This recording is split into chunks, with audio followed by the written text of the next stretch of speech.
Sekejap. Assalamualaikum.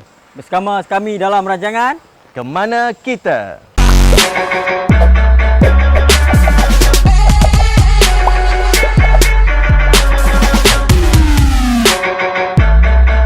Okey, saya Iskandar Denan. Dan saya Ashraf Ridwan. So hari ini kita akan kupaskan beberapa tempat yang menarik di Kuala Sepetang. Okey, Ya, okey. ceritakan sikit. Apa pun sebelum ni Zam kan. Tapi sekarang ni Zam banyak job, kita orang take over. Hari ni saya nak bawa tempat-tempat unik dekat kampung saya. Porkware. Dulu orang panggil Porkware, sekarang orang panggil Kuala Sepetang. Kalau nak tahu seterusnya, Cak. So lepas ni kita akan pergi ke tempat-tempat yang kita nak dituju. So stay tune. Ya. Jangan ke mana-mana. Alright. Jom. Jom. Jom.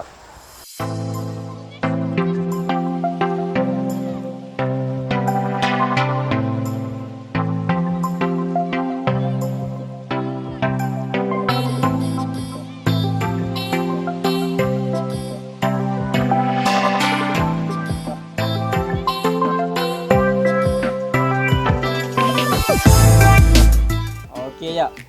Tadi kita cakap nak main dekat satu tempat, orang kata apa? Kalau tempat lain tu Pantai Basiak. Ini Pantai Kulit Kerang. Pantai Kulit Special Kerang. dia kat sini. Sekarang ni kita tanya kita punya coach macam mana boleh jadi Pantai Kulit Kerang tu. Apa punca sebab dia?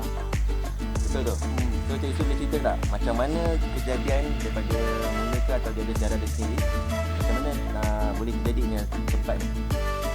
Okey, Kuala Sepetang ni satu lokasi yang mana berbekal kerang terbesar di negara ni. Okey, dia ada ternak kerang di tempat dia panggil Kuala Sangga. Kerang dekat sini dia ambil dia cuci ataupun spin, dia akan asingkan kulit-kulit kerang yang mati tu. Okey, bila kerang yang kulit-kulit yang mati tu masuk dalam bakul, dia buang di sini ya. Dia buang di sini, bila ombak pukul dia akan jadi pantai. Sekarang ni kalau orang kampung rumah becak besok, dia datang ambil balik. Datang ambil balik? Datang ambil untuk buat tampung untuk becak. Ibarat kalau ada cah tu, kalau ajar. pakai tanah Basiak kan. Dia pakai kulit kerang. Pakai rek kan. Sebab So dia terjadi dengan semula jadi dia lah. Natural dia lah. sebab dengar kata pun ada tengah orang buat rumah pun campur dengan sini. Dia kejap sikit lah. Sebab dia orang kita tak reput, gambar reput tu. Cuma dia kulit kerang ni dia ada garam lah. Jadi garam tu dia tak buat sesuai dengan dia nak buat. Dia tak tahu lah pula. Itulah kajian dia. Kajian. Okey, tu je. Kan boleh hancur-hancur, betul-betul tak makanan. Garam. Dah, tapi di Kedah kulit kerang ni dia buat kapur makan. Oh, kau makan. Dia ambil, dia jemur yang putih tu, dia tumbuk bagi hancur. Ini betul lah tu. Oh, ya, memang. Kebetulan. Ingat kajian kebetulan. Okey. Naik lagi okey. Jom. Baik.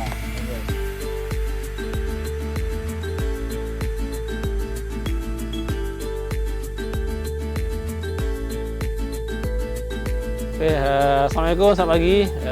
Saya Cik Yusri, pemandu pancung, buat operator di Kuala Sepetang. Okay, saya start buat pancung di Kuala Sepetang ni tahun 2012. Apa yang menarik di sini, sini ada hutan bakau, ada kampung nelayan, ada river cruise, ada juga bersinggah tangkap ikan, pergi ke laut dan juga bersinggah dolphin. Package dekat sini ada 5 package lah, A sampai E. Saya explain sikit lah tentang package yang ada. Package A river cruise sahaja, okay, lebih kurang 40 minit. Package B river cruise campur sehingga tangkap ikan. Okay, package C ke Kuala Sangga, ke muka laut sana, lebih kurang 1.5 jam untuk pergi balik. Untuk package D malam tengok kelip-kelip. Itu package tu anytime boleh. Cuma package E ni special sikit lah. Dia pergi tengok dolphin. Sebulan boleh tengok 2 kali. Sekali tu 3 hari. Bermakna 6 hari saja dalam sebulan. Dan perlu buat tempahan sekurang-kurangnya 2 minggu sebelum untuk tengok dolphin. Memang best dengan dolphin ni sebab sepanjang saya bawa tour ni tak pernah tak jumpa. Boleh kata jumpa lah. Tapi date dia susah sikit sebab kena booking awal. Date tu saya akan beritahu waktu sesuai untuk tengok dolphin. Biasanya start tengok dolphin awal pagi pukul 9 start sampai tengah hari. Dia punya misi cari sampai jumpa. Okey, lain-lain package yang kami tawarkan di sini juga package lawatan sambil belajar kepada pelajar. Tak kisahlah pelajar sekolah rendah, tadika, sekolah menengah, PTE ataupun family untuk rombongan cekiah pun kami buat.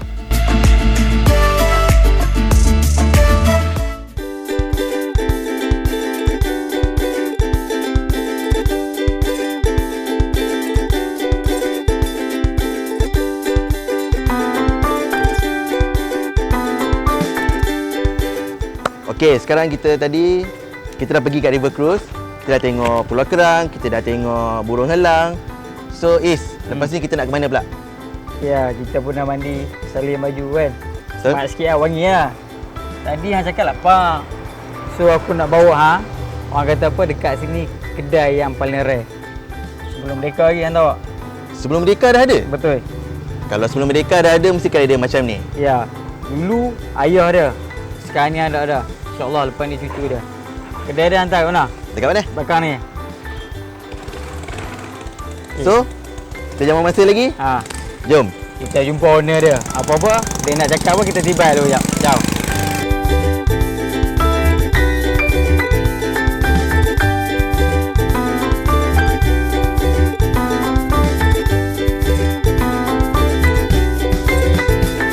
Assalamualaikum warahmatullahi taala wabarakatuh. Saya Azmi bin Muhammad Saleh, pemilik kepada Saleh Stall Mi Udang Porkwell Kuala Sepetang. Kedai ini beroperasi pada tahun 1956, iaitu sebelum kemerdekaan Malaysia, dan kita membawa resepi daripada Singapura actually. Dibawa ke sini oleh arwah bapa saya dan diteruskan dengan masakan ala-ala mamak. Ni ala-ala mamak, fashion dulu punya mi rebus, mi goreng, mi kuah. Dan kita untuk mempromosikan Pulau Sepetang ni yang kaya dengan udang, maka dengan itu kita terus mempromosikan, secara tak langsung kita terus mempromosikan udang Pulau Sepetang yang ternyata rasa dia lebih baik daripada udang-udang di kawasan lain. Kerana laut di Kuala Sepetang adalah laut lumpur, bukan pasir. Jadi secara tak langsung tekstur udang, isi udang tu lebih halus, rasa dia lebih manis dan dia lebih lazat lah jika nak dibandingkan dengan kawasan udang yang pantainya berpasir. So, jadi kita mempromosikan udang Pulau Sepetang dan masakan kita yang lebih 60 tahun beroperasi di kedai ini. Inilah kedai lama saya, kedai yang diwarisi oleh saya daripada arwah bapa saya, Muhammad Saleh bin Husin, yang mula beroperasi pada tahun 1956.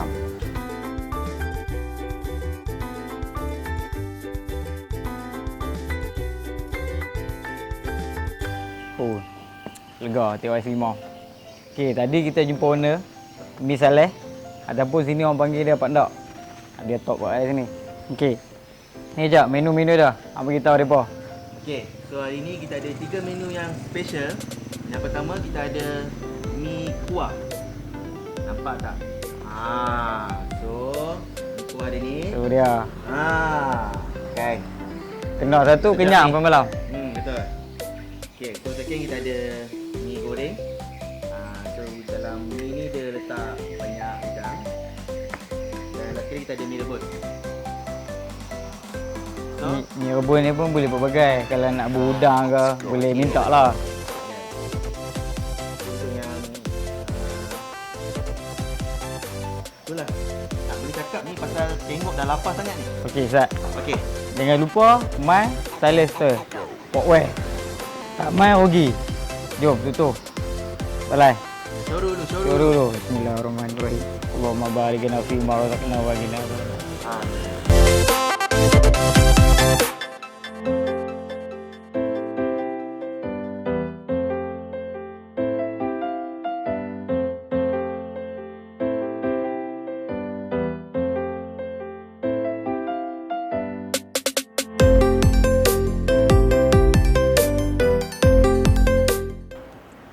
Okey.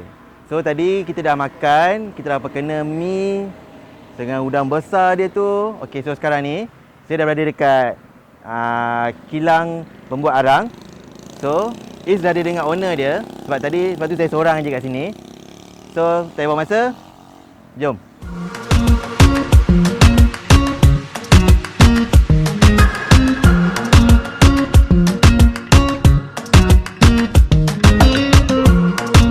Okey.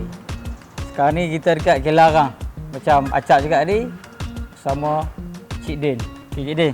Boleh memperkenalkan diri sikit? Okey, Assalamualaikum, selamat petang. Saya Cik Din, memang berasal dari Kampung Menteri, Kampung Kuala Sepetang di sini. Tentang proses harang sebelum ni kilang harang bukan di sini ya. Dia diletak di Kuala Sungai Kuala Sungai di tepi-tepi laut ya. Masa tahun 1885 bermula. Apabila tahun 1930-an bermakna berpindahlah dapur arang di kawasan sini ya, di kawasan Kampung Menteri ni. Dapur arang ni kita ada dia punya dapur ataupun tanah kalau bahasa tempatan, bahasa kampung kita orang panggil dapur arang ataupun gua arang. Kalau kita buka map negeri Perak, kita ada 489 biji tanah ataupun dapur arang di antara Kuala Gula ke Sungai Kerang. Okey, Cik Din. Sekarang ni belakang kita ni lah dapur arang ni. Yes. Cik Din boleh bagi terang sikit cara dia masak, lepas tu berapa hari untuk proses masak tu. Okey, tanah ni keluasan dia ataupun lebar dia 6.7 meter, lebar panjang dia pun 6.7 meter. Kalau Encik tengok belakang di sini ni dipanggilkan api besar. Api besar ni bermakna peringkat permulaan awal proses permulaan dia lah. Okey, Cik Din. Dia sekali masak berapa tan, Cik Din? Okey. Kalau kita ikut pada sistem ni, kalau dalam tanah ni kita boleh isi lebih kurang 1,500 batang hingga 2,000 batang kayu yang bersaiz, yang panjangnya 1.6 meter. Lebih kurang kalau pergi ke tan, kita pergi lebih kurang dalam 40 tan dalam tanah ni boleh isi kayu. Apabila proses pengeringan menjadi arang, dia tinggal lebih kurang dalam 10 tan ataupun 11 tan saja di dalam tanah ni. Okey, Din, lagi tu selalu kayu arang kita ni dia import kat mana? Kayu arang ni bukan import adik. Kita ada di dalam negeri Perak Kalau kita buka map negeri Perak, di antara Kuala Gula ke Sungai Kerang, kita ada 40,000 hektar hutan bakau dan kita ada 489 biji tanah ataupun dapur arang Tu kita akan hantar ke mana? Okey, kalau arang tu kita akan ekspor ke Jepun Daripada peringkat awal sampai sekarang ni kita ekspor ke Jepun sebanyak 60% hingga 70%. Cuma kita tinggal dalam 40% ataupun 30% untuk kegunaan di tempatan. Lagi satu, Cik Din, jangan dengar cakap kat tempat kita ni bukan kata takat kayu arang je. Dia punya apa? Orang panggil apa? Ayak cuka apa? Air wap ataupun cuka bakau itu memang popular lah untuk pertanian ataupun untuk tanaman ataupun kalau kita nak buat ubat penyakit kulit pun boleh. Macam-macam kegunaan dia lah. Kalau kita nak tahu lebih lanjut datanglah ke kilang arang sini Cik Din boleh bagi info macam mana tentang proses arang dan dia punya souvenir ataupun dia punya bahan yang boleh kita guna untuk kita Lebih detail kalau nak tahu mai sini kena jumpa Cik Din. Alright, terima kasih. A sampai Z dia bagi padat punya. Okey. Jom kita tengok apa seterusnya. Okey.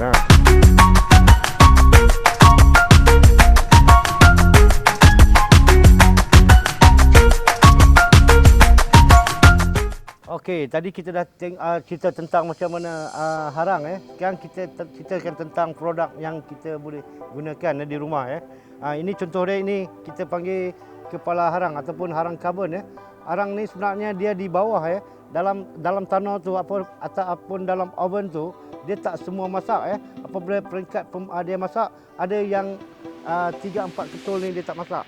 Jadi inilah harang, kita panggil harang karbon ataupun harang ni boleh serap bau Kegunaan dia kita bubuh dalam toilet, dalam bilik air ataupun dalam rumah, dalam office. Sebab apa? Dia serap habuk dia serap bau ataupun habuk-habuk pun akan sangkut di sini Dia tak ada, kalau kita basuh pun dia takkan pecah ataupun kena air pun dia takkan pecah.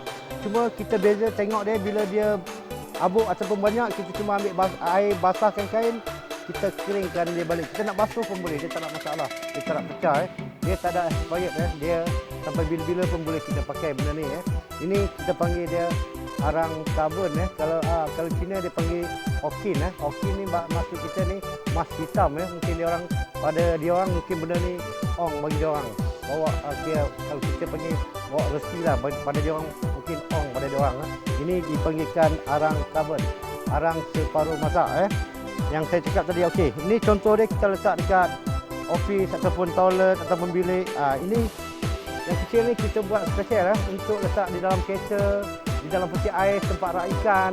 Dalam kereta kalau kita beli durian ke apa ke benda yang berbau, kita boleh letak belah arang ni Sebab apa? Dia serap bau. Dipanggilkan arang karbon, dia serap bau Okey. Ini lagi satu Ini special sikit. Sebab apa? Kalau kita selalu letak dalam bilik ni memang cantik lah. Sebab dia ada bunga Sebab memang khas untuk letak dalam bilik lah. Ataupun ruang tamu, sebab dia ada bunga ni. Jadi cantik bila kita tengok dia ni. Okey. Okey. Tadi kita tengok asap dia. Asap yang kita tengok tadi bukan asap dia bercampur air ni. Sebab apa? Dalam kayu bakau tu dia 60% dalam badan dia ada air ataupun 70% dalam badan dia ada air. Sebab tu yang kita cakap tadi, bila proses pengeringan menjadi harang, kita isi kayu tu 40 tan, proses pengeringan menjadi harang dia tinggal dalam 10 tan ataupun 11 tan. Sebab dia banyak air. Inilah air yang kita dapat. Air ni pula, ini yang saya cakap tadi, air ni spesial Penggunaan dia macam-macam. Untuk pertanian memang popular Sebab benda ni walaupun racun tapi dia bukan racun. Dia tak ada kemikal apapun. Dia semula jadi daripada dalam badan kayu bakau tadi tu, dalam harang tadi tu. Kita dapat ambil air dia memang popular air ni untuk pertanian lah. Dan tak boleh kegunaan untuk kita ada penyakit kulit Contohnya penyakit kulit yang mana ada yang sensitif kulit, kita boleh sapu dia air ni Inilah spesial dia air ataupun kita panggil suka bakau Okey, itu saja yang Cik Din boleh terangkan pada cik semua. Diharap dapatlah kita melawat di kilang harang ni dan dapatlah lebih boleh tahu lagi macam mana proses membuat kayu menjadi harang kayu bakau. Okey, tadi kita dah jumpa Cik Din. Kita dah dapat penerangan macam mana cara proses pengeluaran dan hasil kayu harang. Okey, lepas ni kita pergi lagi satu lokasi sekejap. Okey, lepas ni kita nak pergi mana? Jom follow aku. Alright, jom. Ke mana kita?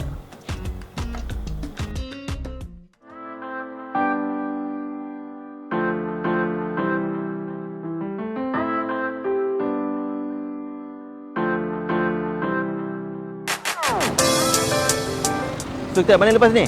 Tadi kita pergi Gok Arang kan. Okey. Tengok orang kata apa, cara dia masak, macam mana nak buat apa kayu arang tu. Lepas tu cuka arang tu boleh buat apa kan. So sekarang ni dah petang. Lapar. Itulah lapar juga Okay, lapar sini kalau minum petang dia tak main goreng pisang apa. Oh. Dia dah minum baik lah. Dari cakap sengih-sengih tu macam ada apa-apa tu. Nak try? Okey. Jom. Jom. Follow. Tengok dulu kita.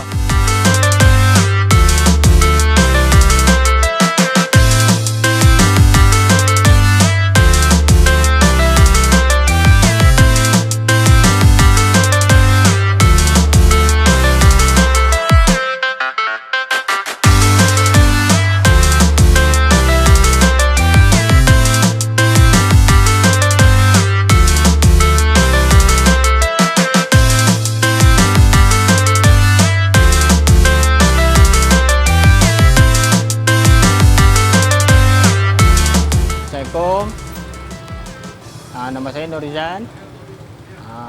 Saya tinggal di Kuala Sepetang ni dah lama. Kerja saya niaga pembalik. Setiap hari bermula jam 6.30 pagi sehingga pukul 11 pagi. Kalau untuk sebelah petang punya, saya akan bermula pukul 2 petang sampailah pukul 5.30 petang. Itu pun bergantung pada keadaan dan juga cuaca sekeliling lah. Kalau kata customer banyak, saya akan cepat lah tengok pada keadaan cuaca semua kan. Saya menjaga sini dah lama. Jadi saya mewarisi arwah orang tua saya bermula daripada saya berumur 11 tahun. Dia, orang tua saya dah berniaga dekat sini, dekat Kuala Sepetang ni lebih kurang 36 tahun. Jadi selepas dia sakit 6 tahun yang lepas saya ambil alih. Jadi ambil alih untuk sepenuhnya. Kata untuk buat tempahan boleh hubungi saya seperti nombor yang di bawah untuk buat tempahan untuk event ataupun ada tempahan kenduri kahwin. Harga boleh dibincang semula bergantung pada jumlah yang customer nak.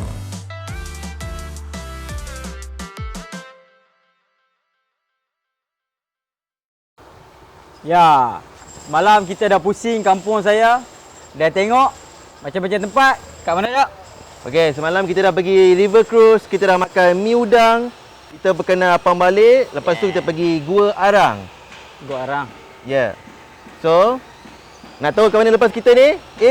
Jangan lupa ikut kami episod seterusnya. Ke mana? Ke mana kita? Ya.